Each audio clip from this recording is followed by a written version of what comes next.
बिस्मिल्लाहिर्रहमानिर्रहीम। खलीफा दोम मुराद रसूल हज़रत उमर फ़ारूक रदी अल्लाह ताला अन्हु, आपका योम विसाल यकम मुहर्रमुल हराम को है या 26 ज़िलहज्जा, तो इसके मुतालिक आज गुफ्तगू की जाएगी। तो तवज्जो के साथ आपने सारी गुफ्तगू को सुनना है। हमारा ये मौक़िफ़ है कि खलीफा दोम हज़रत उमर फ़ारूक रदी अल्लाह ताला अन्हु, आपको 26 ज़िलहज्जा को ज़ख़म लगा और 3 या 4 दिन आप ज़िंदा रहे और यकम मुहर्रमुल हराम को आप मर्तबा शहादत पे फाइज़ हुए और उसी दिन आपको दफनाया गया।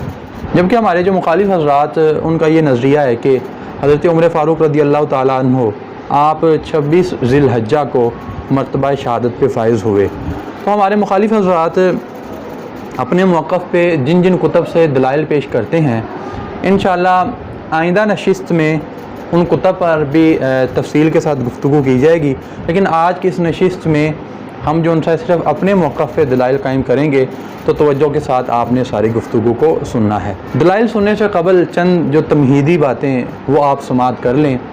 जितनी भी मशहूर शख्सियात हैं, अक्सर की जो डेट ऑफ बर्थ और डेट ऑफ डेथ, इनके बारे में 2-2 या 3-3 अक़वाल हमको मिलते हैं।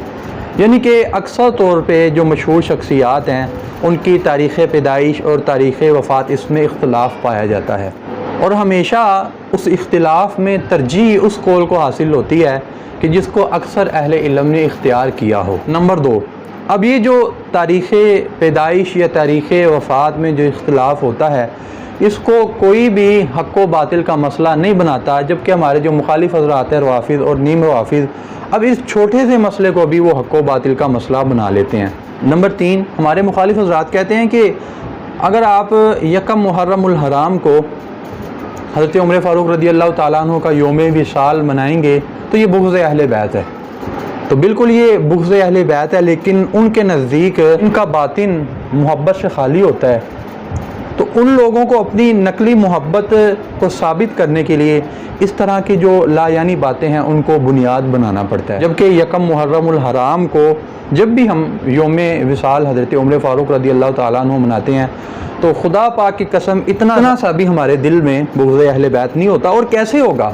क्योंकि जिस शख्स के भी दिल में बुग़्ज़ अहले बैत या बुग़्ज़ सहाबा है, वो इस दुनिया में भी नाकाम तरीन इंसान है और आखिरत में भी नाकाम तरीन इंसान होगा। चौथे नंबर पे कहते हैं जी, ये आपने जानबूझ के 26 ज़िलहज्जा की तारीख़ को छोड़ के हज़रत उमर फ़ारूक रदी अल्लाह ताला अन्हु उनका जो योम विसाल व यकम मुहर्रमुल हराम को किया।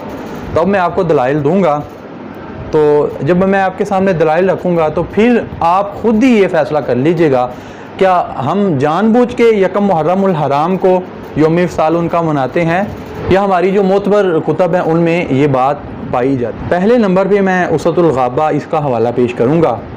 इसका हवाला पहले नंबर पे पेश करने की वजह यह है कि हमारे जो मुखालिफ हज़रात हैं वो भी इस किताब को दलील बना के अपना जो दावा है उसको साबित करने की कोशिश करते हैं। अल्लामा इब्न असीर जज़री रहमतुल्लाह अलैह अपनी किताब उसतुल गाबा, इसका हिस्सा हफ्तम ये मुतरजम है और उसका पेज नंबर है 667। हज़रत उमर फ़ारूक रदी अल्लाह ताला अन्हु आपकी जो शहादत उसके मुतालिक इन्होंने 4 अक़वाल ज़िक्र किए। उनमें से जो पहला कौल वो ज़िक्र करते हैं कि हज़रत उमर फ़ारूक रदी अल्लाह ताला अन्हु आपको 26 ज़िलहज्जा को ज़ख्मी किया गया और मुहर्रम की पहली तारीख़ को आपको दफनाया गया। अल्लामा इब्न असीर जज़री रहमतुल्लाह अलैह मज़ीद 3 अक़वाल ज़िक्र करते हैं और 3 अक़वाल ज़िक्र करने के बाद आखिर में लिखते हैं कि जो पहला कौल है उस पहले कौल को तरजीह हासिल है। तो अल्लामा इब्न असीर जज़री रहमतुल्लाह अलैह उनका भी यही मौक़िफ़ है कि हज़रत उमर फ़ारूक रदी अल्लाह ताला अन्हु आपको 26 ज़िलहज्जा को ज़ख्मी किया गया और 3 या 4 दिन आप ज़िंदा रहे और यकम मुहर्रमुल हराम को आपको दफन किया गया। इसी वजह से आपने आखिर में इस कौल की जो तरजीह है उसको ज़िक्र किया।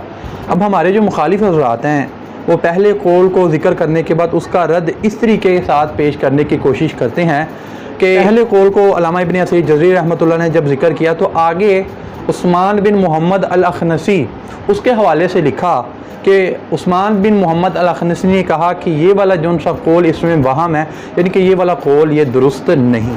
जबकि अल्लामा इब्न असीर जज़री रहमतुल्लाह अलैह वो आखिर में इस बात को भी जिक्र कर चुके हैं कि पहला जो सा कौल वो दुरुस्त है। अब उस्मान बिन मोहम्मद अल अखनसी इसका ये वाली बात कहना कि इस कौल में वहम है, ये कौल दुरुस्त नहीं, तो इसकी ये बात दुरुस्त नहीं है। क्योंकि अल्लामा इब्न हजर अस्क़लानी रहमतुल्लाह अलैह अपनी किताब तक़रीबुत तहज़ीब इसके सफ़ा नंबर 668 और इसका रावी नंबर है 4547, इसमें उस्मान बिन मोहम्मद अल-अख़नसी के बारे में लिखते हैं कि ये ख़ुद वहमी है। तो जो रावी पहले कौल को वहम कह रहा है, तो अल्लामा इब्न हजर अस्क़लानी रहमतुल्लाह अलैह कहते हैं कि उस रावी में ख़ुद में वहम है। तो जिस रावी में ख़ुद में वहम हो तो उसकी जो सी बात वो कैसे काबिल क़बूल होगी, जबकि आप जिस किताब का हवाला पेश कर रहे हैं उस किताब के जो मुसन्निफ़ वो ख़ुद उन्होंने जो पहला कौल है उसको इख्तियार किया। इसी तरह ये वाली बात कि हज़रत उस्मान गनी रदी अल्लाह ताला अन्हु आपको 26 ज़िलहज्जा को ज़ख्म लगा, आप 3 या 4 दिन आप ज़िंदा रहे, यकम मुहर्रमुल हराम आपको ये दफनाया गया। तो इस बात को हमारे और दीगर जो जय्यद उलमा किराम हैं उन्होंने जिक्र किया। अब मैं हवाला जात पेश करूँगा, तवज्जो के साथ आपने सारी गुफ्तगू को सुनना है। इस बात पे जो दूसरा हवाला वो अल्लामा नववी शाफ़ी रहमतुल्लाह अलैह उनकी किताब तहज़ीबुल अस्मा वल लुगात इसका है, इसकी जिल्द 2 है और सफ़ा नंबर 14 पे जो अल्लामा नववी रहमतुल्लाह अलैह उन्होंने इस बात को जिक्र किया। इसी तरह जो तीसरा हवाला वो हाजी खलीफा रहमतुल्लाह अलैह उनकी किताब सुल्लमुल वसूल इला तबक़ातिल फुहूल इसकी जिल्द नंबर 2 और पेज नंबर 413 पर भी जो हाजी खलीफा रहमतुल्लाह अलैह वो इसी कौल को जिक्र करते हैं। इसी तरह इस बात पे जो चौथा हवाला वो तारीख़ दमश्क है, इसकी जिल्द 44 उसमें भी जो सा यही बात जिक्र की गई है। और इस बात पे जो पांचवा हवाला वो किताबुल मुहिन का है, इसके पेज नंबर 66 पर भी इसी बात को जिक्र किया गया। इसी तरह इस कौल को कि जिसको मैंने पहले नंबर पे जिक्र किया, इसको हाफ़िज़ ज़ाहबी रहमतुल्लाह अलैह उन्होंने सियर आलामिन नुबला में भी जिक्र किया और इसके अलावा मुल्ला अली कारी रहमतुल्लाह अलैह उन्होंने अपनी किताब मिरातुल मफ़ाती में भी जिक्र किया है। इसके अलावा आपको और भी कई कुतब से ये बात मिल जाएगी कि हज़रत उमर फ़ारूक रदी अल्लाह ताला अन्हु आपको 26 ज़िलहज्जा को ज़ख्म लगा और वो बुध का दिन था। और जब ज़ख्म लगा तो ज़ख्म लगने के फ़ौरन बाद आप शहीद नहीं हो गए, बल्कि 3 या 4 दिन तक आप ज़िंदा रहे। ज़िंदा रहने के बाद आप जो है आप मकाम शहादत पे फाइज़ हुए और आपको दफनाया गया और वो यकम मुहर्रमुल हराम की तारीख़ बनती है। तो ये इतने हवाला जात जिक्र करने के बाद फिर भी अगर कोई शख्स ये कहे कि आप जानबूझ के और बुग़्ज़ अहले बैत की वजह से आप हज़रत उमर फ़ारूक रदी अल्लाह ताला अन्हु का यौम मिसाल यकम मुहर्रमुल हराम को मनाते हैं, तो उसको अपने दिमाग का इलाज करवाना चाहिए। हमारे मुखालिफ हज़रात जो अपने मौक़िफ़ यानी कि 26 ज़िलहज्जा को हज़रत उमर फ़ारूक रदी अल्लाह ताला अन्हु आपको शहीद किया गया, तो अपने मौक़िफ़ पर वो जिन जिन कुतुब को बतौर दलील पेश करते हैं इंशाअल्लाह आइंदा वीडियो में उस पर बात की जाएगी। तो अल्लाह ताला से दुआ है कि अल्लाह ताला हमारे इल्म व अमल में इजाफ़ा फरमाए।